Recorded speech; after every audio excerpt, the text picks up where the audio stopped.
C7 থাকতে পারে, C7 থাকতে পারে, বা C11 এরকম এগুলো হচ্ছে ভাষণ বোঝায় যে কোন ল্যাঙ্গুয়েজগুলো মানে আপডেটেড করা হচ্ছে। আর যদি এগুলো না থাকে তাহলে শুধু জিএনইউ থাকবে, GCC সি এর জন্য।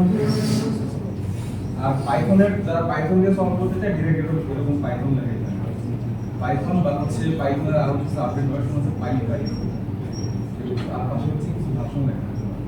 আচ্ছা, যদি পাইথন থেকে পাইপাই থাকে তাহলে আমরা কোনটা সিলেক্ট করব? অবশ্যই পাইথন সিলেক্ট করব, কারণ হচ্ছে পাইথন লিভ স্ট্যান্ডার্ড। তাহলে পাইপাই সম্পর্কে যদি একটু বলি যে পাইপাইটা আসলে কি?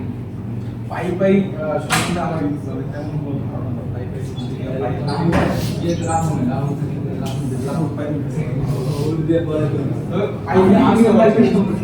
পাইপাই হচ্ছে পাইথনের রিপার্টিটর হচ্ছে আরেকটু এটা হচ্ছে যে জিএনইউ স্ট্যান্ডার্ড কিছু, মানে এইখানে যদি কেউ জাভাস্ক্রিপ্ট ইউজ করে থাকে, আমি জাভাস্ক্রিপ্ট হচ্ছে একটা বিষয় আর টাইপস্ক্রিপ্ট একটা বিষয়। এটার ভিতরে বিষয়গুলো মডিফাইড আছে বা একটু আপডেটেড এবং ইন্টিগ্রেটেড ফাংশন থাকে, আর হচ্ছে অনেক কিছু থাকে। ওই জাভাস্ক্রিপ্টের জন্য টাইপস্ক্রিপ্ট যে বিষয়টা পাইথনেরই হচ্ছে যে আরেকটা ফাংশন আছে।